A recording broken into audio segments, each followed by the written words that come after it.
O poder da educação, em geral, é pouco eficaz, exceto nas felizes ocasiões em que ela é quase supérflua. Essa frase, que pode ser um pouco enigmática, foi citada por Richard Feynman, no prefácio do chamado Lições de Física. Mas hoje, não estou aqui para falar de Feynman, mas sim da educação, ou melhor, da inutilidade da educação.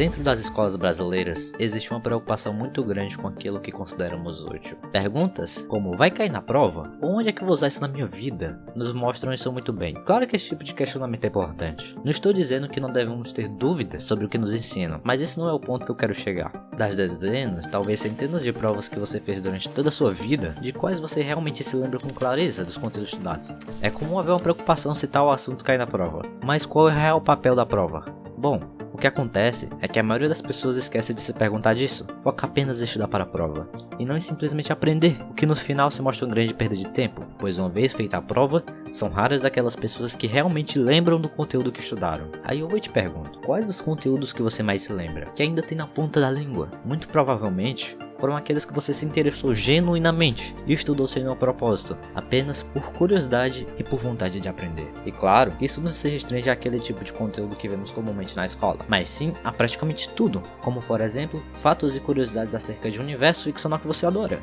Pessoalmente, as vezes em que eu mais aprendi foram aquelas que eu não me preocupei com pressões externas, como provas ou obrigações escolares, mas sim naquelas que eu decidi por vontade própria me jogar no assunto. Ou seja, essa frase nos diz que a magia da educação está nos momentos em que ela não tem propósito, quando não tem utilidade acontece apenas pelo genuíno interesse do aprendizado. E no mundo de hoje, que é uma supervalorização da produtividade, talvez a educação inútil não seja vista de um bom modo. Mas, se pararmos para pensar, a própria ciência, a princípio, é inútil. Se pudéssemos perguntar aos grandes gênios da humanidade por que eles estavam estudando o que estudavam, as respostas, com certeza, seriam pelo interesse, pela curiosidade naquilo, pelo prazer em descobrir coisas novas. Por exemplo, a foto do buraco negro, se você perguntar aos envolvidos no projeto o porquê daquilo, a utilidade diriam que foi tudo por curiosidade. Mas claro, inicialmente essas descobertas podem até não ter uma utilidade, mas não significa que futuramente não terão uma aplicabilidade. O LHC é um colisor de partículas que fica na Suíça e na França. Há alguns anos, em uma reportagem, perguntaram a um dos pesquisadores por que eles estavam pesquisando o que pesquisavam, o que justificaria o investimento e que aplicabilidade aquilo teria. E ele respondeu algo mais ou menos assim: a pesquisa científica, de cara, normalmente não apresenta nenhuma aplicação. Estudamos primeiramente pela pura curiosidade, mas quem sabe, daqui a alguns anos descubra uma maneira de se aplicar isso. Imagina se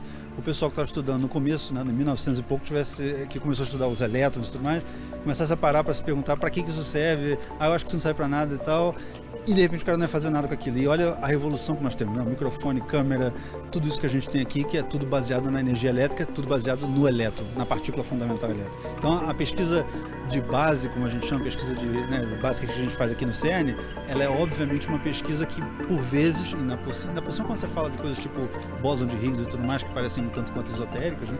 São coisas que você não consegue ver imediatamente uma aplicação. Realmente, por vezes, a gente vai talvez encontrar aplicações daqui a 100, 200 anos. Ninguém pode dizer esse momento. Citando novamente o Feynman, ele relata que em uma época da vida, o interesse dele por física estava se esgotando, o que é meio irônico, porque ele era físico e professor, mas ele disse que isso aconteceu porque ele não estava mais estudando por interesse próprio, mas sim por algumas obrigações. A partir daí, ele disse para si mesmo que só estudaria física apenas por curiosidade e interesse próprio, iria levar como uma forma de lazer. Ou seja, deixa a prova de lado, esquece, estude por interesse, curiosidade, porque você quer, não porque é obrigado. Essa simples mudança de postura pode mudar a maneira como você enxerga completamente o mundo. A um primeiro momento, isso pode parecer mais fácil deixar de estudar para a prova, mas é que você se engana. Estudar para aprender requer um esforço árduo, requer você entender a informação de verdade, e não apenas memorizar, mas também traz grandes recompensas. Todas essas reflexões abrem espaço para muitas outras, como qual o papel do professor na aprendizagem, por que nosso sistema é tão falho, como podemos melhorá-lo. Mas isso é papo para outros vídeos, e eu quero encerrar esse vídeo com a mesma frase que eu iniciei: o poder da educação, em geral, é pouco eficaz, exceto nas felizes ocasiões em que ela é quase supérflua.